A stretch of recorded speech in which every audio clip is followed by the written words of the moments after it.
Bem-vindos, galera, ao NFC, seu canal do futebol do Norte e Nordeste. E hoje a gente vai falar de duas situações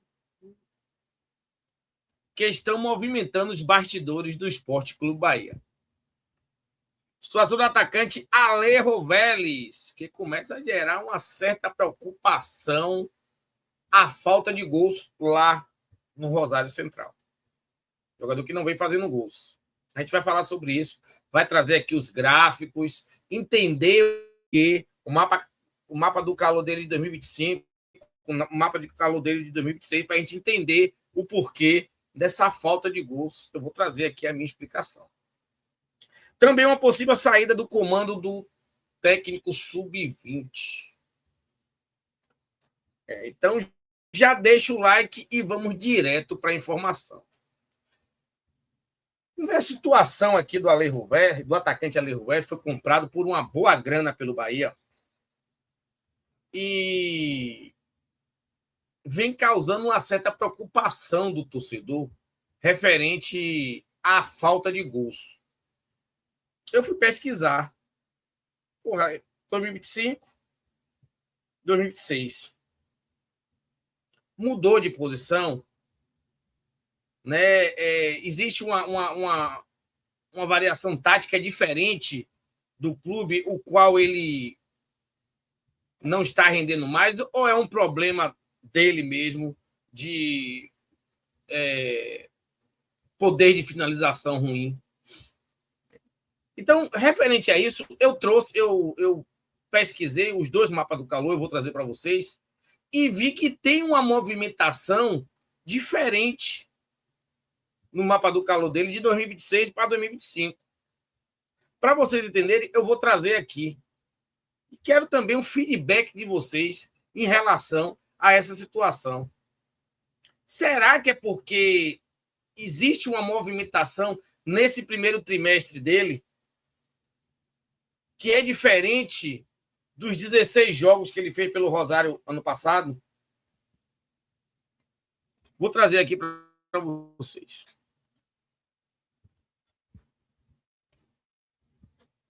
Deixa eu aumentar aqui a tela para mim, para eu enxergar. Pronto. Reforço do Bahia, Alejo Vélez, tem um mês sem marcar gols na Argentina. A última vez que o centroavante balançou as redes dos adversários aconteceu no dia 11 de fevereiro, quando comemorou um gol diante do Sportivo Belgrano em jogo válido pela Copa da Argentina. Desde então, ele soma 4 jogos válidos pela Liga Argentina sem balançar as redes nenhuma vez. O atacante fez início de um ano com poucos gols na Argentina. Entre janeiro e março, Alejo Vélez somou 9 atuações, todas elas como titular. Somente em um jogo do Rosário ele ficou no banco de reserva e não foi utilizado pelo treinador.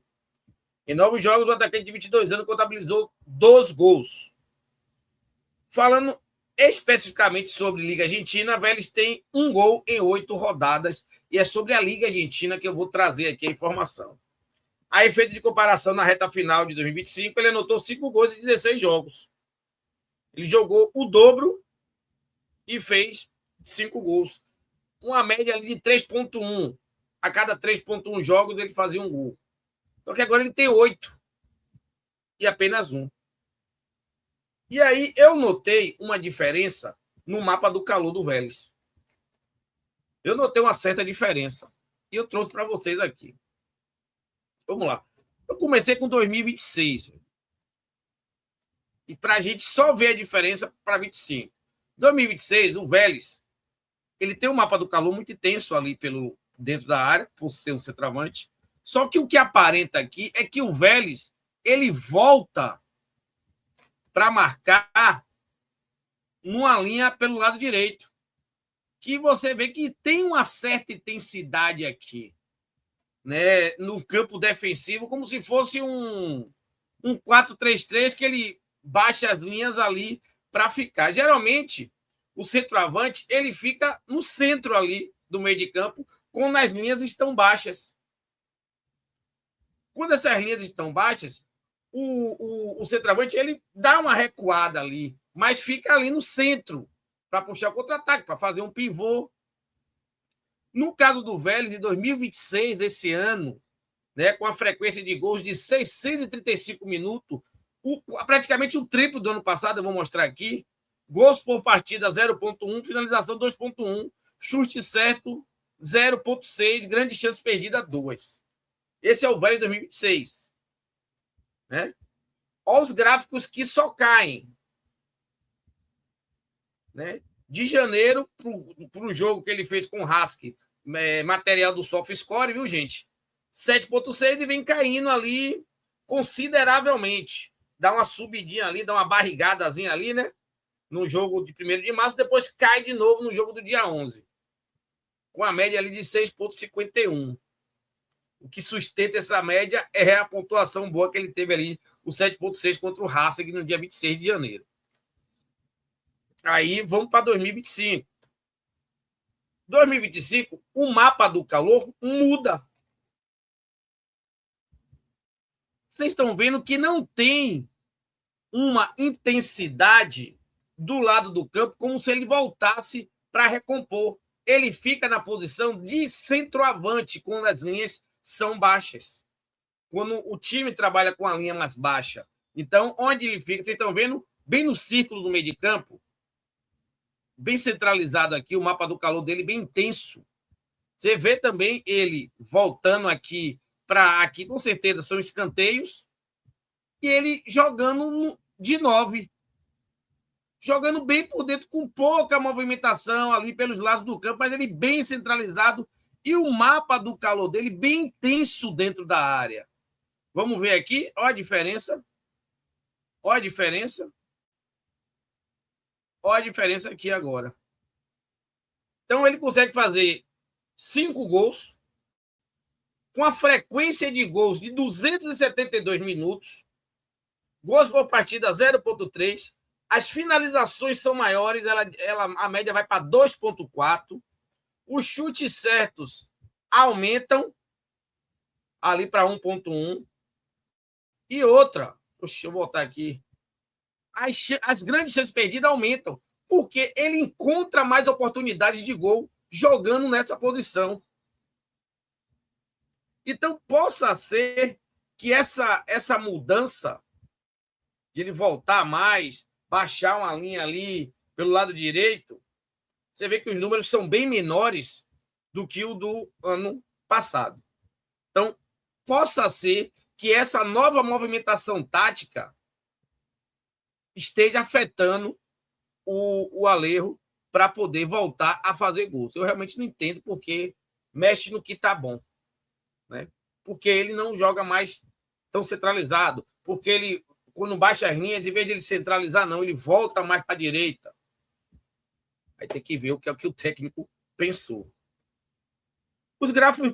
O gráfico dele com a média aumenta para quase 7 ali, né?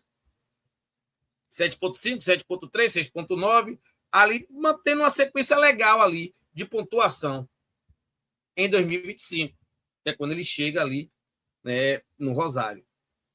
Então, eu acredito, gente, que seja um motivo, seja uma outra movimentação quando baixa as linhas. Ele demora mais de chegar no ataque, ele chega com pouco fôlego e ele acaba achando menos oportunidades de gol.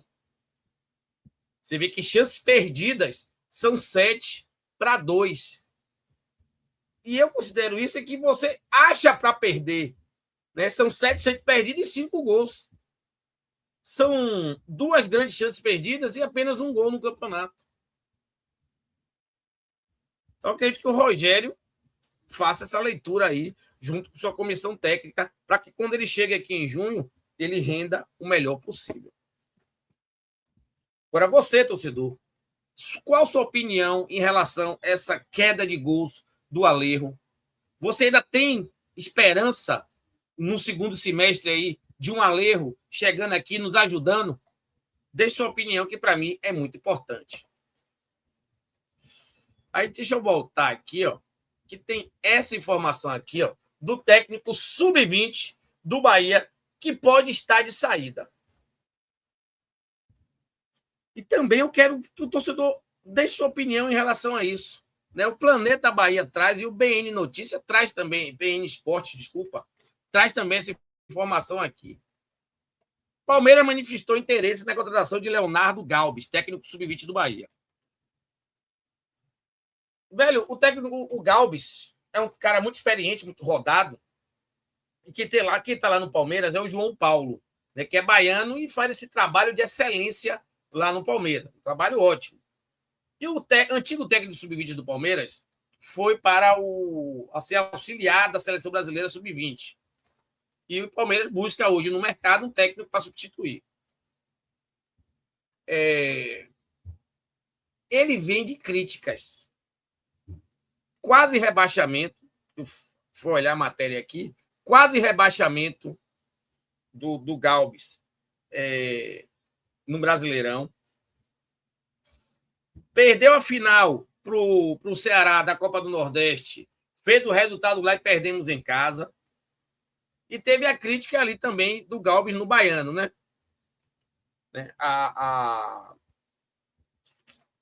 Como é que se fala? Do Campeonato Baiano do ano passado. Então, velho, o Bahia não foi procurado ainda. Essa é a realidade. O Bahia não divulgou nada, foi procurado nada, mas eu não, sinceramente, não sei se pelos últimos números do Galbis vai ter uma resistência maior, a não ser que o mercado esteja tão fechado assim para que a gente ache um técnico do sub-20. Né? Então, cara experiente, cara rodado, né? Mas os últimos números dele não são bons. Né? O BN traz aqui também os últimos números, deixa eu trazer para vocês aqui. Ó. À frente dos pivetes de aço, o Leonardo Galbis soma 49 partidas oficiais, com retrospectos de 28 triunfos, 8 empates e 13 derrotas. Né? Então, tá aí o retrospecto do Galbis. Minha opinião, pelos últimos momentos dele, dependendo do que seja oferecido, do que o mercado oferece lá fora, né, eu não criaria muita dificuldade para a saída do Galbis. Mas o torcedor pode dar sua opinião, pode ter uma opinião diferente da minha e me alertar algo. Então, deixe sua opinião em relação ao Galbis, que para mim é muito importante. Valeu, gente?